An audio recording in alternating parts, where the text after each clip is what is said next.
Your Partner in Success Radio is a free business podcast with host Denise Griffitts. It's all about great stories, conversation, and context to help you move your business and life forward with actionable tips and advice from her guest experts. To listen and subscribe, just find us on iTunes, Google Play, or wherever you consume your podcasts.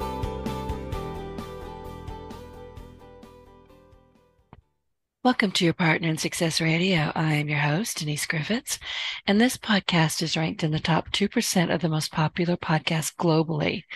And I'm very proud of that, but I'm going to tell you why it's ranked that high. It's all because of my truly incredible guests. I get to meet people from all over the world, and every one of them is fascinating. And in many ways, they become my mentors.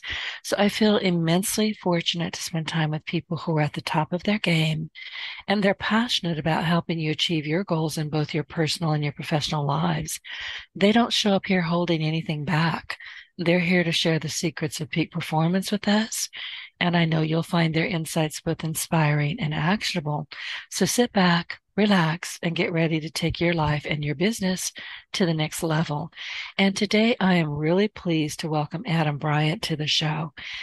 He is, let me start here. In 2017, Adam transitioned into his role as managing director at the ExCo Group, and I hope I said that right, a renowned senior leadership development and executive mentoring firm. And this move came after an illustrious 30-year career in journalism with a noteworthy 18-year tenure at the New York Times. And during his time at that publication, Adam assumed his various roles, including reporter and editor, and was a visionary behind the popular Corner Office column, where he conducted insightful interviews with 525. That's impressive. I'm going to repeat that. 525 CEOs and other influential leaders over the span of a decade. And based on the invaluable insights gleaned from his Corner Office series and his extensive experience, say that twice, interviewing board directors, CEOs, CHROs, and prominent Black leaders in a well-regarded interview series on LinkedIn, Adam also authored 4 books. And his most recent work, The Leap to Leader, How ambitious managers make the leap to leadership, was released this past July through Harvard Business Review Press.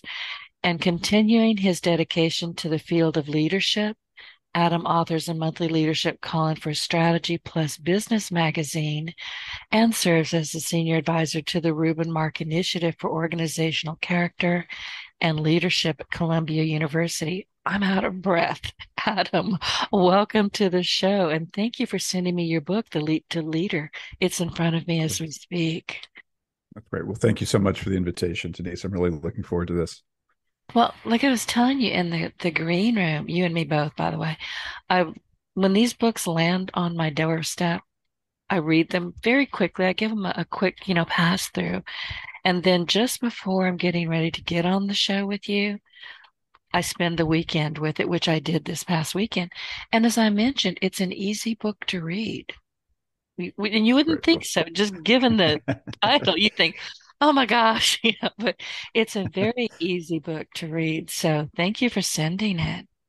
Of course. And part of my goal in making it an easy book to read. So I've been in the leadership space now probably about 13 years. And I figured out early on that if you're going to talk about leadership, there's 3, like I call them currencies of leadership, the best way to talk about leadership. And the first one is insights, like tell me something that makes me feel smarter about the world, or an insight that maybe I've heard before, but I really needed to hear again. And then tell me a story that brings that to life, that makes it feel real, makes it memorable, make it sticky. And then the third one is, show me a way to take that insight and put it into practice. Give me a tip, a tool, a framework, an approach, a technique, something that I could say, boy, that's a great insight. How do I, in effect, operationalize it, if you will? Like, how do I add that to my leadership playbook? And in all my books and in all my interviews, like, to me, that's my goal. I'm after those 3 things. And if you focus on those 3 things, then you cut out the things that honestly I think make some leadership books hard to read, which is like platitudes and generalities, or maybe case studies that are really specific to a particular company, but there's not that sort of broadly applicable insight. So, but I'm glad to hear it landed well with you. It did. And, inside the book, there's a notice, or, well, it's a one sheet, I guess, from Harvard Business Review Press. And they pretty well distilled it down. They said the chasm separating managers from leaders is widening because the responsibilities of leaders and the skills required, that's important. The skills required to be effective in the role are growing in numbers and complexity, but many people are ambitious. They want to cross the chasm. However, and I think this is where we're going to really get into the meat of the issue. However, they must ask themselves, do they really want to lead? Why? And what does it mean to be a leader? So, and I just wrote down the 3 things in your playbook. I love that. That makes perfect sense. And I'm probably going to borrow that idea for something that, in fact, I know I am. I'm not going to probably. I wrote it down because I am going to use that thought in something that I'm building. So thank you for that. Of course. Okay, so tell us a bit about yourself, and whatever it is that you want to talk about. The microphone is yours, because I find this whole book and everything that we're talking about today pretty fascinating. Sure. Well, thank you. And probably a good starting point is how I got into the leadership space in the first place. It probably goes way back to when I was a kid. I played a lot of sports, and I just remember from a very young age being very intrigued by the different leadership styles of different coaches that I played for I was watching football on TV, just noticing it's like, well, why is that coach standing on the sidelines and flapping his arms and screaming, and the other one is just standing there sort of stone faced? And I just remember being very curious about that as a young age, from a young age. Professionally, I started out in journalism, and I was a business reporter for many years. Ultimately got to the New York Times. And as a business reporter, I conducted a lot of interviews with CEOs, and mostly about their companies, their strategies, sort of all the traditional questions that business reporters usually ask CEOs. But something happened over time. I just found the more time that I spent with CEOs, the more I just became really curious about them as people. I mean, generally they seem pretty smart and a lot of wisdom. They're very fast brains. A lot of them had great senses of humor. And I found myself wanting to set aside those questions about their companies and just ask them, like, how did you become you, and how did you figure out how to do this job? And so all of that got rolled up into the simple what if that I used to launch the Corner Office series, the weekly interview series with CEOs that I did in the New York Times in 2009. And the what if was, what if I sat down with CEOs and never asked them a single question about their companies? And instead just ask them about early influences that really shaped them as a leader, and how they think about all the universal challenges of leadership, hiring, building teams, culture, career and life advice, how they mentor people, key leadership lessons they've learned. So that was kind of the starting idea. The other guiding principle from the start was that I was going to embrace diversity in every sense of the word, like race, gender, nationality, for-profit, not-for-profit, size of company, industry, and really get kind of a broad look at leadership. So everything, in terms of my involvement in the leadership space, I never thought I was going to be writing books, but everything, I go back upstream, everything starts with that simple what if of interviewing CEOs, first and foremost as leaders, not as, how you're going to meet next quarter's targets. So, which is a different approach back then. Other people have sort of approached leadership conversations a little bit more that way now. But it's been a fascinating adventure. I mean, by now I've interviewed more than 1,000 leaders between the New York Times series, 525 there, and then more than 500 on my different interview series on LinkedIn. And to me, it's just endlessly fascinating. I mean, people have a lot of wisdom. They've got a lot of insights. And I will say that over the last few years, I think, pick a number, Denise, like I think leadership has gotten 5 times harder, 10 times harder, just with with all the sort of incredible disruption and upheavals and the role of companies in society and what we expect from our managers and leaders. And so part of the reason I wanted to write this book is that it's not just enough now as a manager to sort of execute the playbook that somebody handed to you, because that, to me, sort of defines the world pre-pandemic, when the world was a bit more stable, that there was a sense of, okay, you're a manager, we have these expected outcomes for you. Here's the playbook, and we just really need you to execute this playbook. But we know what we want you to do and what we need you to do. And I think in this environment, first of all, you have to hit those core responsibilities and execute on the playbook that somebody has for you. But I think in this environment, everybody has to have the mentality, the mindset of that we're all figuring this out together, and that we all have to write the playbook. And that requires a certain mental shift, right? Like, just to have the courage to make decisions. You've got to push yourself to look around and see not only how you can transform the job you're doing, but how you can help your boss, how you can help the company more broadly. What are the opportunities that maybe the company doesn't even see? What can you take off your boss's plate? And so again, that's why I really wanted to dig into this idea of what does it mean to be a leader. I mean, we can talk about what leaders do in terms of setting strategy and building teams and all those things, but that's the kind of core question that sort of grabbed me by the throat, and I couldn't let go, and wanted to write this book of just what does it mean to be a leader? What does it mean to become a leader in terms of your mindset rather than the title that's on your business card? And you said something very early on where you were looking at the coaches when you were a kid, watching the different stone face, or the ones that were jumping up and down and screaming at everybody. We've all seen them. To me, what I'm hearing from you is you're far more interested in personalities and their stories.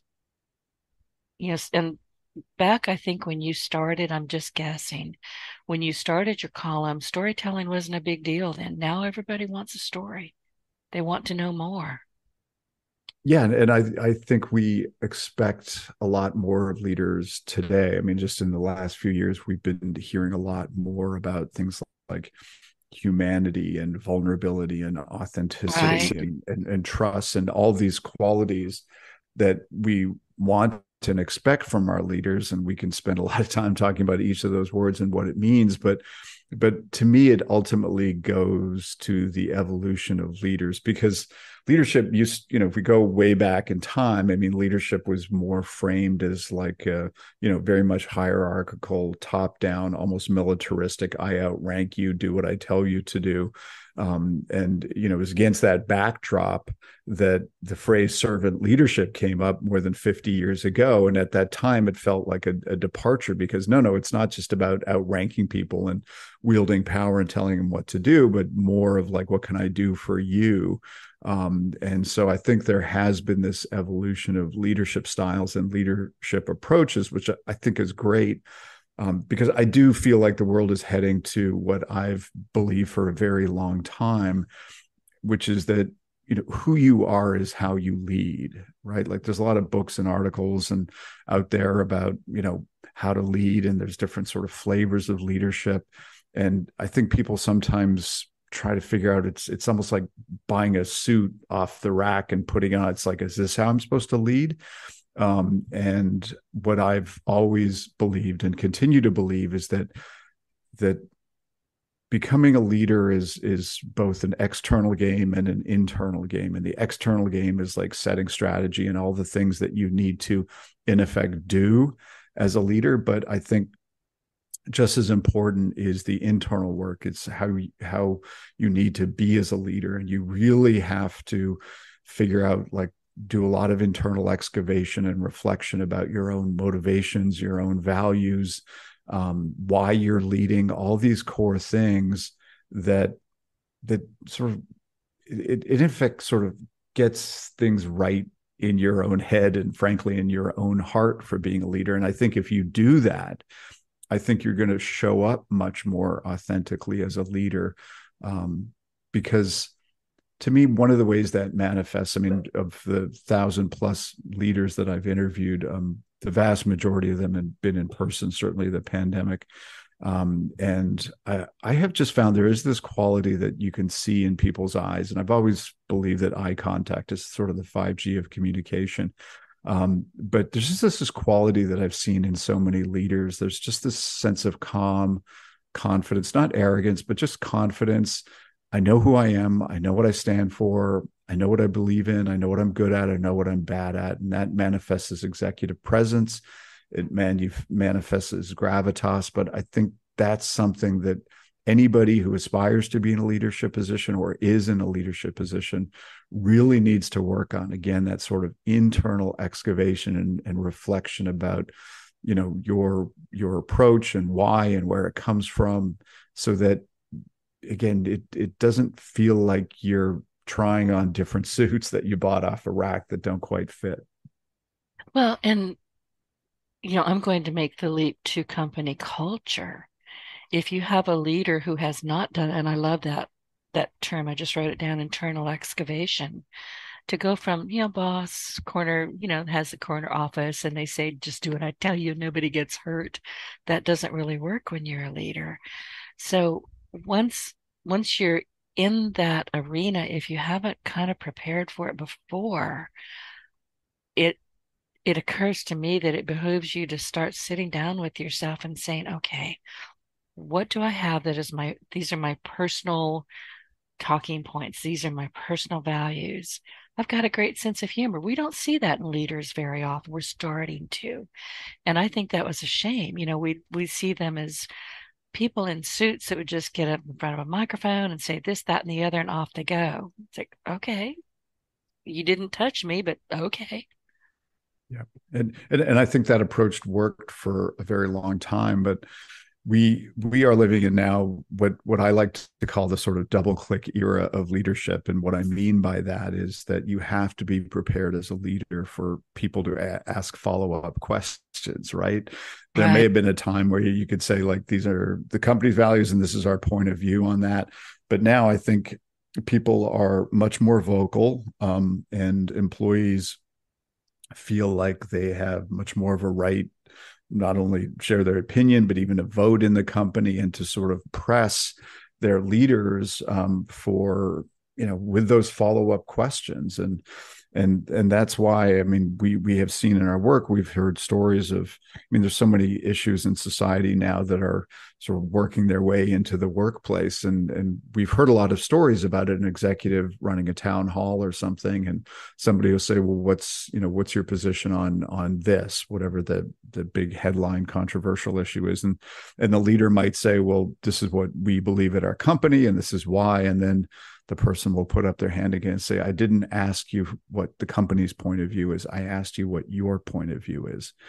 And so I think people are pressing leaders much more to understand them as human beings. And that's yet another reason why I think it's so much important that you do that internal reflection so that you are calm and confident as people are asking those follow-up questions. And to me, a lot of that internal reflection work, I always encourage people, get out 3 blank sheets of paper and put one question at the top of each of those 3 pages. And the first question is, what do you think is the difference between management and leadership? And again, there's no right answer, but what does that mean to you? And the second question on the second piece of paper is, why do you want to lead? The first section of the book that I wrote is, do you really want to lead? And really is italicized. And these jobs are hard. I mean, a lot of people say, of course I want that leadership job. And then they get into the job and they discover, wow, I'm dealing with people problems all day long. And I don't have time to do work at work and just sort of the headaches and the stress and all that other stuff. And so you have to be very clear, I think, in with yourself about why you want to do this. And if the answer is power or money, I don't think those are, the money bump is going to last for a while, and the power stuff doesn't really play in society anymore. So you have to get clear about why you want to do this. And then the third question that people should really wrestle with is the question of, who are you as a leader? And I always tell people, you will probably go through your entire career and nobody will ever ask you the question, who are you as a leader? But I think the sort of return on investment of time that you invest in answering that question is going to be pretty strong. And which then leads to the question, well, if the question is, who are you as a leader? Like, what is a good answer sound like? Like, how are you supposed to answer that if somebody asks you that as a town hall meeting? And to me, I think what a good answer is to be able to say, Denise, these are my 3 core values, things that are really important to me as a leader. And it goes back to my sort of framework of, insights and stories. And okay, so how do you put those into practice? And I think to answer the question effectively, you have to do those 3 things. You say, these are the 3 values. They're based on these sort of insights, these lessons I've learned. So that's the insights. Now let me tell you a story about why they're important to me and how they became important to me. That makes it real, right? Because people are always skeptical. It's like, tell me a story that, from when you were a kid, or maybe like an early job, maybe you had a bad boss or adversity you faced in life. Tell me a story of how you learned that insight, and that makes it feel real. And then the third part is, okay, what does that look like in practice? I mean, if I'm working for you and with you, like, how does that show up? And so if you're going to tackle that question of who are you as a leader, I think that's a good starting template for how to answer that question effectively. Do many of us go into leadership knowing why we're doing it? I mean, I agree with you. I think we need to sit down and do the homework and I love that term, the excavating. We don't know, a lot of times, and I see this happen quite a bit, people just kind of thrust into it and they're rocking along pretty well for a while, and then all of a sudden, not so well. And yeah, one of the reasons that I'm reading this in your book on page 31, the dynamics in the workplace are a function of the interaction of what we all have in our suitcases. How brilliant is that? Yeah. And I think people do get into these roles. I mean, the metaphor that I use is there's these 2 very strong rivers that carry people along and just sort of create this momentum that pushes them into these leadership roles. And one of those rivers is on the company side, because the way big companies work is they start saying, okay, well, we need to figure out who our high potentials are, our future leaders. We want to make sure we develop them. And we're assessing them, and they start putting names, on a screen and faces and all those things. And their companies rarely pause to ask, wait a minute, have we checked with these people? Like, do they actually want to move up? Like, we're thinking about them for these top jobs, but do we know that they really want to do this? And companies often don't have those questions, don't have those conversations. And I think they should. So that's one of the rivers. The second river is just sort of the broader sort of influences and pressures of society, right? Because to move up into a leadership position, you are going to get a status bump, right? You're going to get a bigger title, a bigger office, for those companies that are still back in the office. You're going to get more money. And there's just all these sort of like pressures in society. So of course you move up. Of course you want those things. So I've just seen a lot in my career of like, people get into these bigger jobs and they haven't really done their homework about what those jobs are actually like. There's just this assumption, of course I want that. And they get in there and there's a little bit of, wow, like I didn't know what this was going to be like. And all the things that I'm really good at, all the things that I really enjoy doing, I'm not doing here. And so they're often unhappy. And, to me, part of the analogy is like when teenagers are graduating from high school and deciding which college to go to. I mean, they do so much research, right? Like just the phenomenon of the modern day phenomenon of the college tour. You got to go see 10 colleges, and your parents are always asking you, like, how you feel about this college? And so that all this research to get the perfect fit and all. And yet in our careers, it's like, of course we want that job. And we haven't really done the research and so that we know what we're getting into. And I've, this is from somebody like me, who I've been in leadership roles, but I've also turned down a couple of promotions and got some funny looks when I did turn them down, just because, I know myself well enough. And I was the deputy on a couple of big news desks, the number 2, and I saw what the boss did, the number 1 did. And I just said, wow, like I don't think I'll be good at that. And I don't really want to do that. And I just, again, knew myself well enough, and the status bumps didn't mean that much to me. So again, all comes back to this idea, be very clear about why you want to move up. That is brilliant advice. And I'm looking again.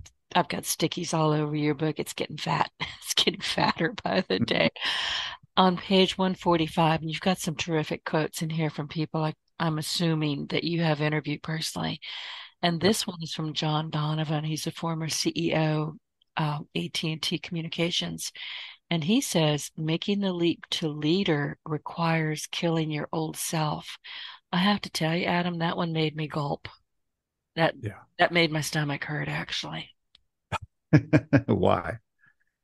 You have to basically, the way I read it was, if you're going to be a leader, you cannot be the person you were in the office before. You have to step into a new role. You have to do the excavation that you've been talking about, and put it in the parlance of the South. It ain't going to be easy. You have to step up as a whole new person in a way. Or am I just reading?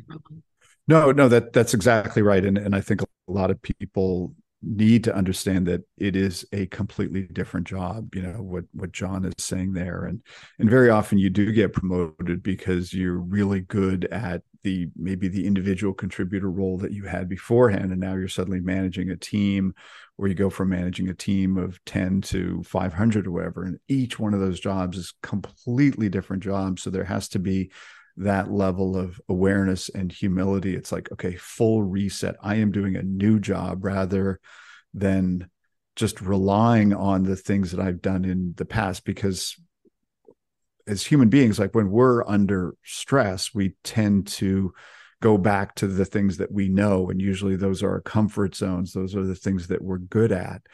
And there just has to be that. It's like, you can't do that. Right. And that's why you see all the rookie mistakes that new managers make, right? The micromanaging, right? They feel like they're rather than building the people, they're still doing their old job. And another great way of thinking about that, I interviewed this woman in the book named Mary Elizabeth Perret, and she talked about an important lesson that she heard from a mentor as she was moving up, who said to her, as you are moving up, you have to give away the things that you love to do.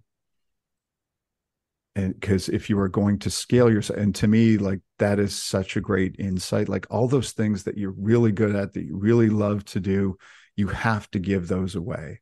And that can be hard for a lot of people, because you get a lot of reward and positive feedback externally, internally. Boy, I love doing this. I'm so good at it, but you've got to give that stuff away if you're going to move up and scale yourself as a leader.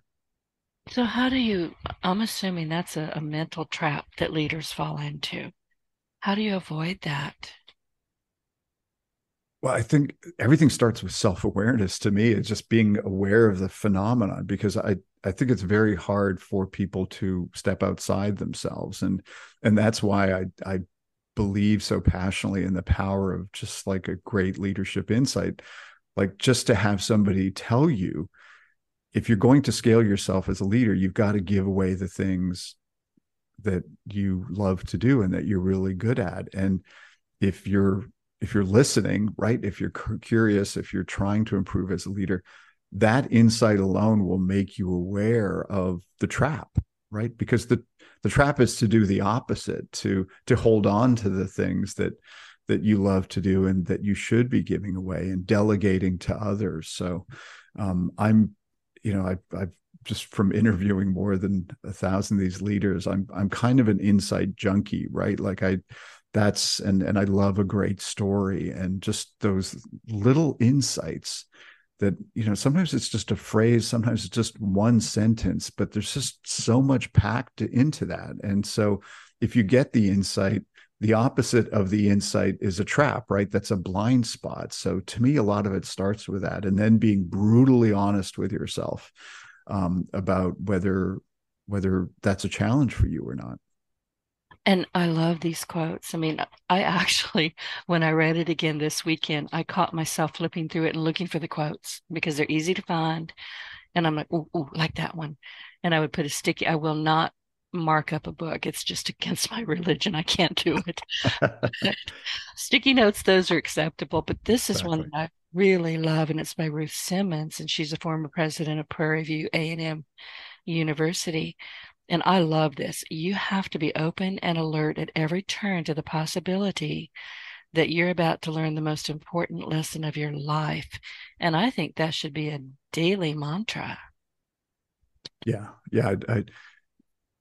To me, that's at the top of my list. I mean, my sort of all-time favorite career and life advice that I've heard from the 1,000+ interviews, just that insight of like, just go through life at thinking like at any moment, literally at any moment, you could learn the most important lesson of your life. And if you do that, you become much more curious about whether you're reading or talking to people, and almost go through life like you're running a podcast and try and learn from people. And so to me, that's a great one. And the best career advice I heard, like Ruth's, what we just talked about, to me feels like broader life advice. The best career advice I heard was captured in a phrase from one CEO, a guy named Joe Plumeri, who talks about playing in traffic.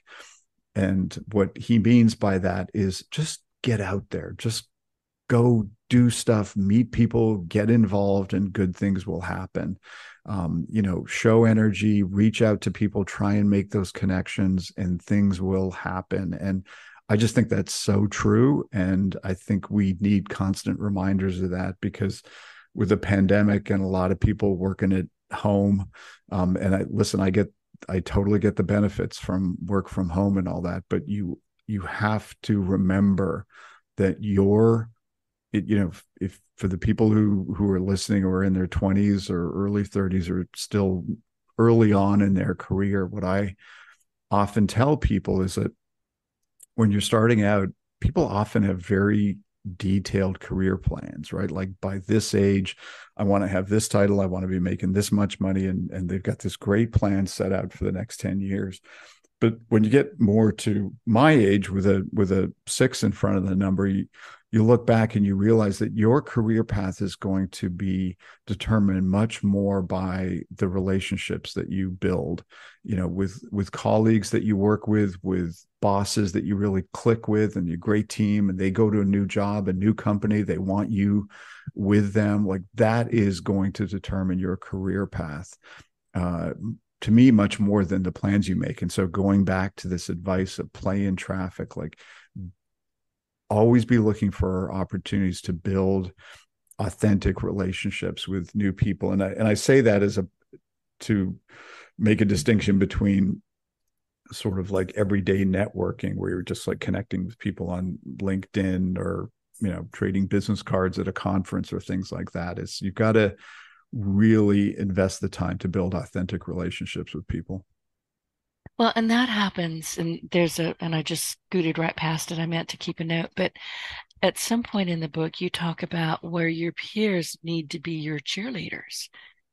And I thought that was a pretty important, because you don't want people stabbing you in the back or being jealous or hating you. And I think, again, that goes back to excavating and company culture. Yeah. And in addition, the mentors at my firm, and I've seen this myself, is that generally people look, everybody's really busy, right? I mean, we've all dealing with hundreds of emails and calendars that look like Tetris games, but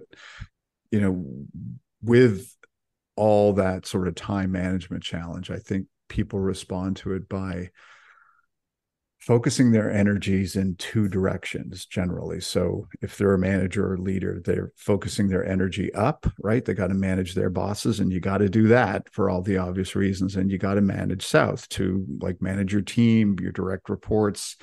And so those sort of two directions, north, south.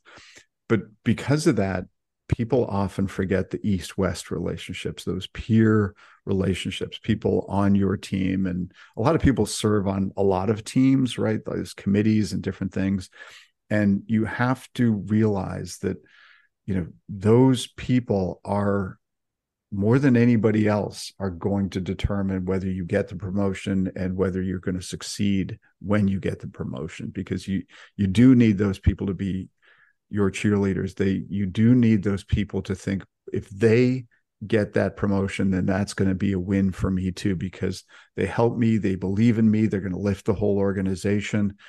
And those are based on relationships, and you got to invest time in those relationships. And very often that's a blind spot for people, because they just tell themselves, I'm so busy managing north and south and just trying to get my work done and everything else, I don't have time for that. But you need to recognize that you simply have to invest time in building those relationships if you do want to move up. Exactly. And I'm looking at page 160, and it says, look in the ugly mirror. One of the biggest stumbling, I know I laugh too. One of the biggest stumbling blocks for organizations is an unwillingness to be brutally honest about the challenges they face. And without that shared context, people will create their own narratives where they think the company is doing well and where it's struggling. So that's the east-west, right? That's where you have to really pay attention. Yeah. Then that's another aspect of it. And to me, that ugly mirror line from Laurie Schultz is another great metaphor. And I apologize for the sirens in the background, the soundtrack of New York City, but just this Okay. idea I just closed my door because my cat was screaming. She's 18 years old. She's a diabetic, and she has uh, every once in a while, I think she's faking it. Kitty dementia. I'm starving. uh, You must feed me. I'm starving. You must feed me. You're licking your lips. You just ate. So I finally just locked her out. I'm sorry to hear about your cat. But again, this notion of the ugly mirror is just sort of being brutally honest with yourself. I think it applies to people individually and also to companies more broadly, because there is this particular flavor brand of leader where they want to be cheerleaders, they want to be positive, and it's like, I've got to motivate the troops. So it's like, man, we're awesome, and just that approach.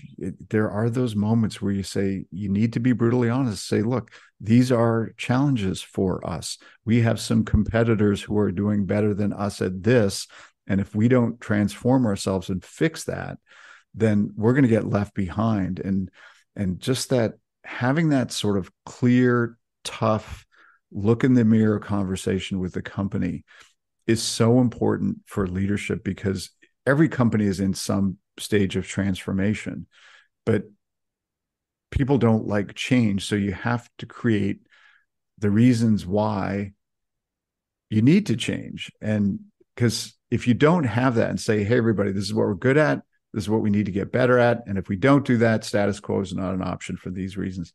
If you don't have that conversation, then people are going to make up their own narratives in their own head about how they're doing it. And it's just going to get hard to people to be aligned around that. It is. Listen, anytime I hear rah, rah, rah, I don't know. I'm not a negative person at all, but I'm a deeply suspicious person. And I think most of Exactly. us are getting that way. Yeah, as you should be. So Good. I hate to think that I'm kind of a negative I person. know. Well, Like, I would say there's a world of difference between cynical and skeptical. So, oh, explain that. well, I think cynical is you just assume everything's bad or worse, or you're Oh no, just I sort of don't do like that. negative. Yeah, but skeptical is like, there's a little bit of show me, like Oh yeah. Yeah. you want to pressure test it and make sure it's real. Absolutely. Okay, so then I love this book. I'm telling you, don't be a victim. I'm skipping around and I know you're probably trying to figure out why I'm doing it, but I've got No, no, sticky no, this is the great. sticky's fault. So it says don't be a victim. Another common trap that people can fall into is that they start telling themselves that things are happening to them, that they are victims. Let's talk about that because, is that a personality issue or is it stress? What do you see when this starts happening? Yeah, and I think a little bit of context helps. Is and I'll tell the story of how this insight landed for me. So I was interviewing this young CEO woman named Leila Jana, who tragically died a few years ago. But I was interviewing her, and she was telling me about her childhood and upbringing, and it was really tough. I mean, just she moved a lot. She was bullied as a kid, really rough relationship with her parents, and just sort of on and on and on. And yet she seemed to have this incredibly positive attitude.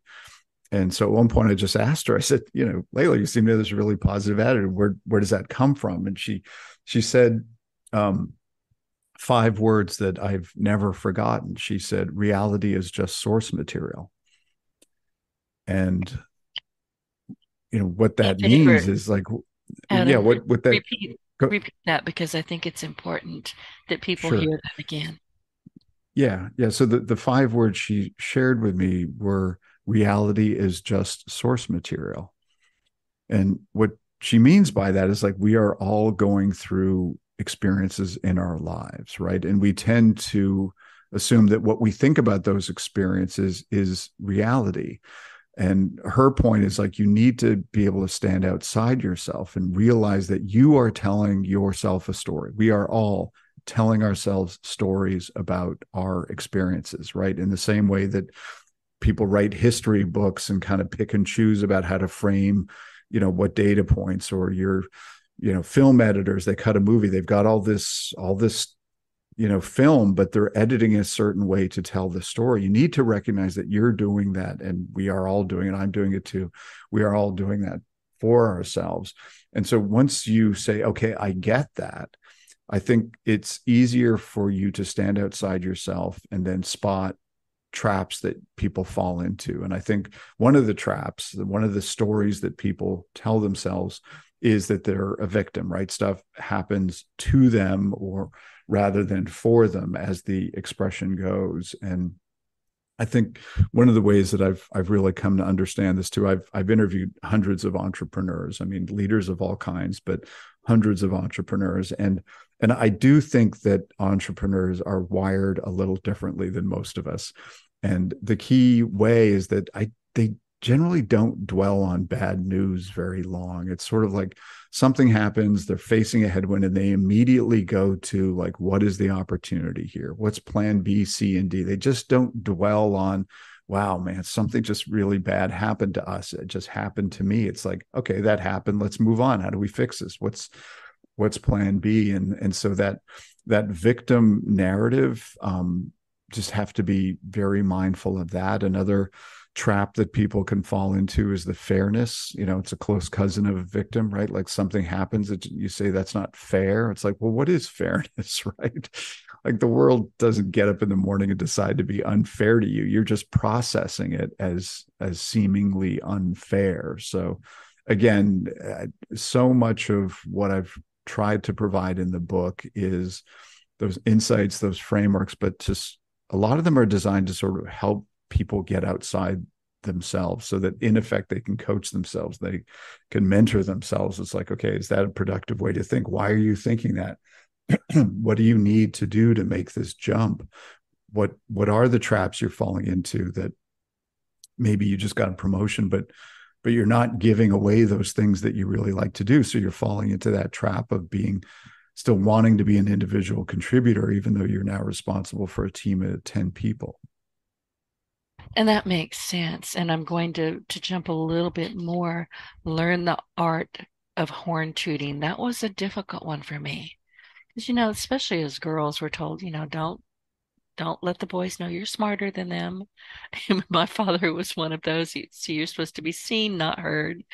And I was an Yep. introvert, so that wasn't a real problem. What he didn't realize was that I heard every darn thing and remembered all of it. So that was a Right. big boo-boo on his part. But we should, and what you say in the book here is here's another area where people can create unhelpful narratives about themselves.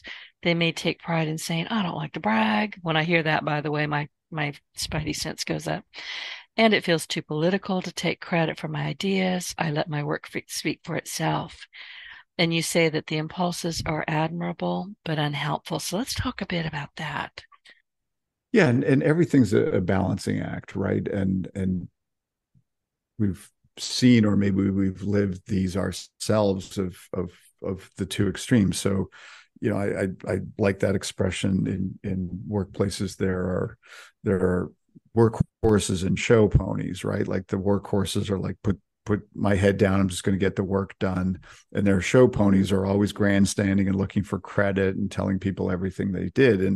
And each of those at the extreme are not good, right? And so you need to sort of understand that continuum, because I'm an introvert too, and I tend to skew more of just like, look, if you do your work really well, you'll get noticed, and if you put your head down and sort of be humble, and you'd like to think the world works that way, but sort of recognize that both of those extremes can be problematic, and you need to find the balance.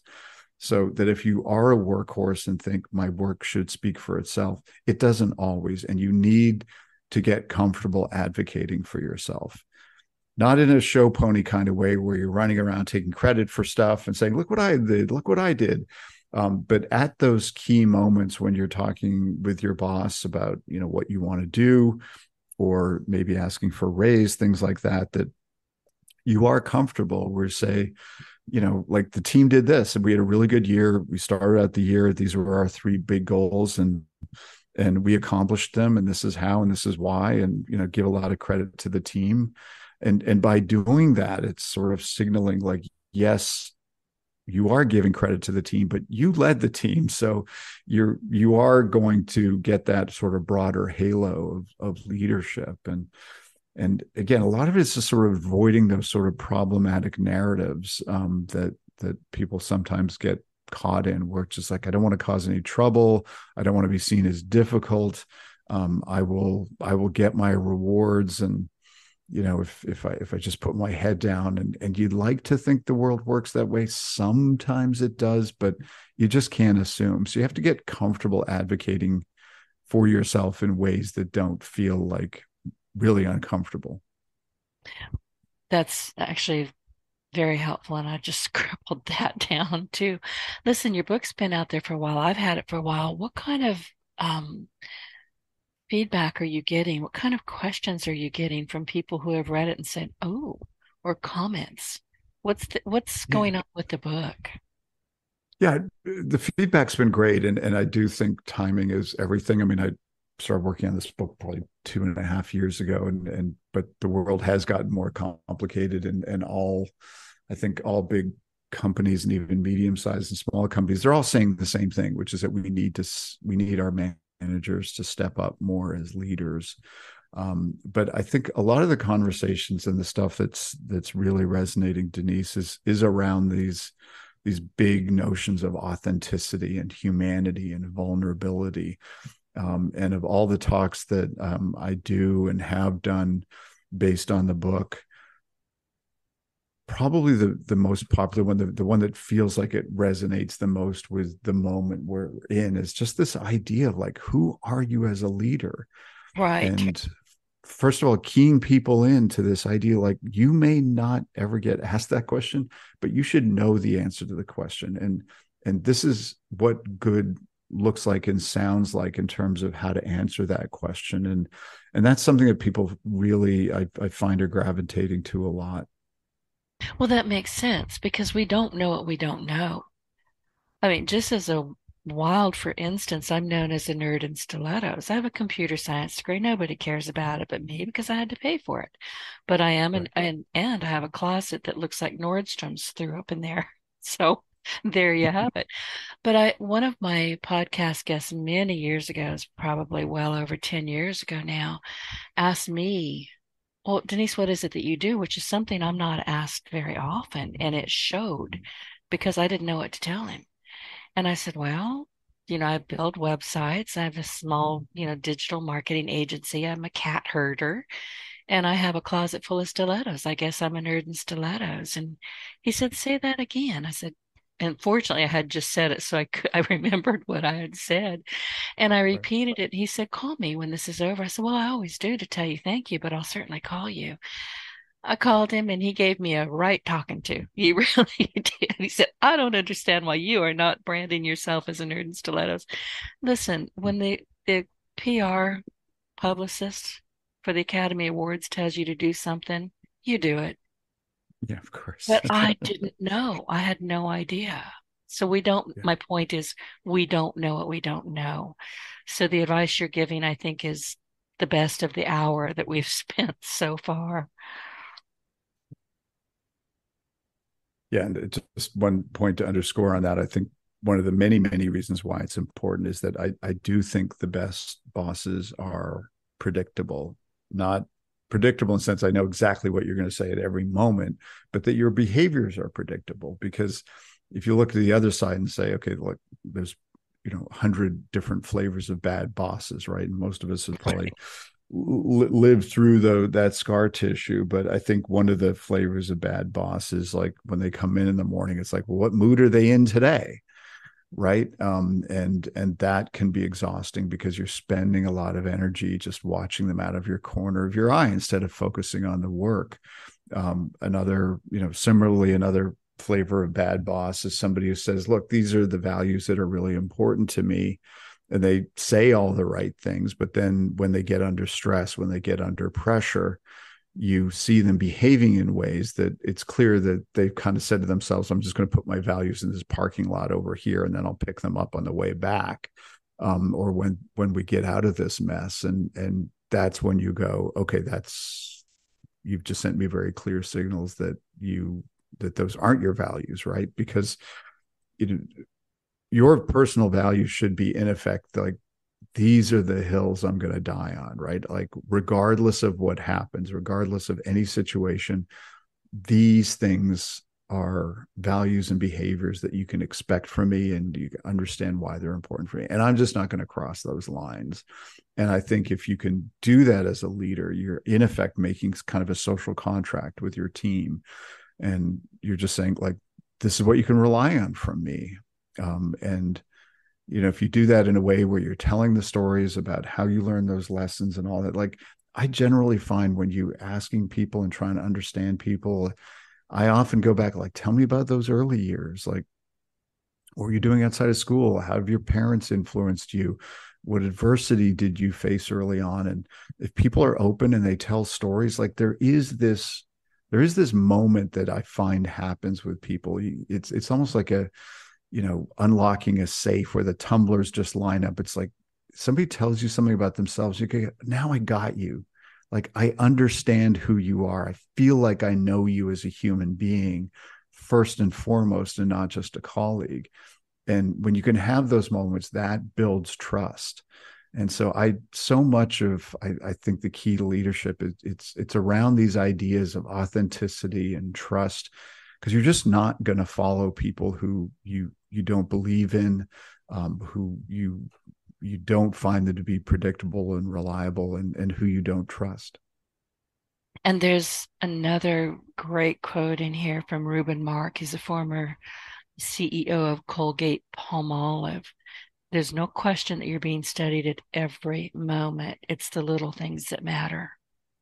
Yeah. And to me, that's such an important insight. It doesn't matter if you're managing a team of 5 people or 500,000, but just know that you are being studied, and also know that people are reading things into your body language that you probably don't intend. So you have to be incredibly aware about how you carry yourself, your body language. Just using, if you shift to using the word may instead of might, they're going to go, oh, like what's up with that, and recognize that employees, they're sort of like archaeologists, right? Like they're always dusting the ground for clues. It's like, oh, they said this, like something's up, right? And they'll create these incredibly elaborate and often very dark narratives about something that you don't intend at all. And I had a personal lesson. When I was working at the New York Times, I had a colleague who she didn't work for me, but we had worked together in different capacities. And she said, "Can I talk to you?" And I said, "Sure." And so we jumped in a conference room, and she said, "Are you mad at me?" And I said, "Of course not. Like, why would you think I was mad at you?" She said, I don't know. I just thought you were mad at me." And I realized as I reflected on this, I mean, my day job was as an editor on some big news desks. And a lot of my days were spent like turning stories, like, story that may have landed as a B into an A story, because I had to go present it in a couple hours to a room full of the top editors. And so I'd be walking through the newsroom and with a probably thinking really hard, and I was probably furrowing my brow or something when I just happened to lock eyes with her. And so that was a great lesson for me, because from that moment on, I realized it's like, okay, I'm managing people. Like, I've got to be much more aware of my body language and project more that sort of calm and confidence and positive energy. And you had said something about great eye contact earlier, so that's part and parcel of the same kind of comment. Listen, Yeah. before I let you go, is there was there any moment, when you started kind of collating all of this work that you've done and all of these great quotes, was there any particular moment or maybe even a set of these people that said to you, I've got to write this down. I've got to make this a book? That prompted me to write the books, do you mean? Yeah. Or Yeah. Was there, yeah, I mean, you've done so much of this work. At some point, you had to have written in, started making lists. Okay, I've interviewed these people. I've interviewed these people. These are the categories. I need to share this. I can't keep it to myself. yeah.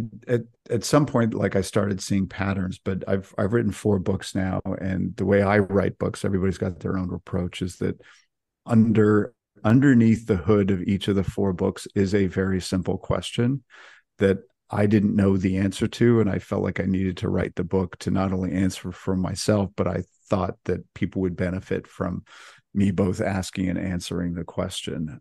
And so that's how I write books. It's like, well, what is the core question? And if I'm personally passionate and really intrigued about that question, just like with the leap to leader, it's like, well, what does it mean to be a leader? Like, what is the mindset shift you need to make to be a leader? I didn't know, I didn't feel like I could answer that question.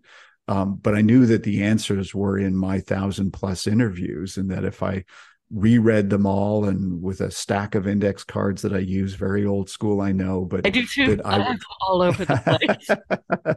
I buy them by the pallet. So, I've got them literally and in colors.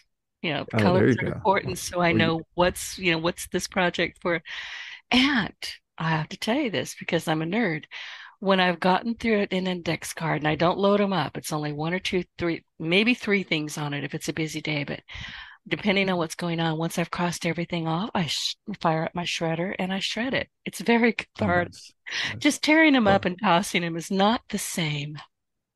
yeah. Well, you're with the color coding. That means you're much more sophisticated than I am with index cards. But so, I'm probably just a lunatic. You can say it. I don't care. Well, I am so glad you wrote this book, and it really is a wonderful book. And before I let you go, and the insights are just incredible. Like I said, I've read it twice, well, once and a half. The first time I skimmed through it, the second time I went page by page, and it is very much an important part of my entrepreneurial library, and I will be grabbing it over and over again. But before I let you go, tell people where they can find you. Oh, I know what I wanted to ask you. Do you have any upcoming projects or initiatives that you're working on that you'd like to tell us about?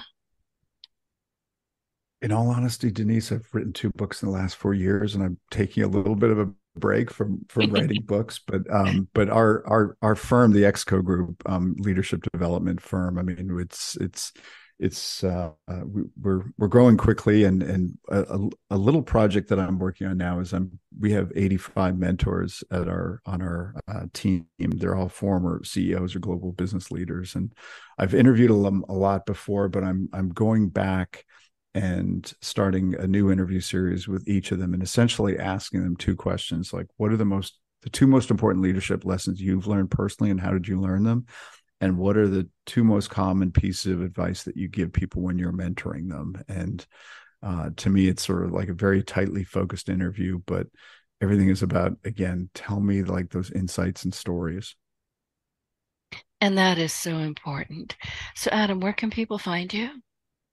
Sure. My personal website is adambryantbooks, all one word.com. And our firm is the ExCo Group, and our website is ExCo Leadership, EXCO leadership.com. And you can be found on LinkedIn and I think Twitter and social media. Yeah, very, very much LinkedIn. I do have those 4 interview series, and obviously free to subscribe and all that. And there's just a lot of good insights in those conversations. So it's not about me, it's the people I interview. I understand. Adam, thank you so much. It has been a genuine pleasure chatting with you today, and I really appreciate you sending me the book. So to our audience, before we wrap up today's episode, if you have enjoyed today's chat with Adam Bryant and found our insights helpful, please leave a review and rating on iTunes and get in touch with him. He's easy to find. Just go to his websites or LinkedIn and ask him questions. Apparently, he really likes questions, and I think that's an amazing thing. So your feedback helps us and helps me to improve and reach more people on their own success journeys.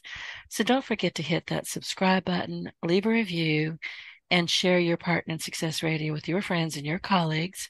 And thank you for tuning in, and we will see you next time. Again, Adam, thank you so much. Thank you, Denise. Really appreciate it. Get your voice heard. If you would like to launch your own far-reaching podcast, contact Denise Griffitts at yourofficeontheweb.com and go to the podcast tab.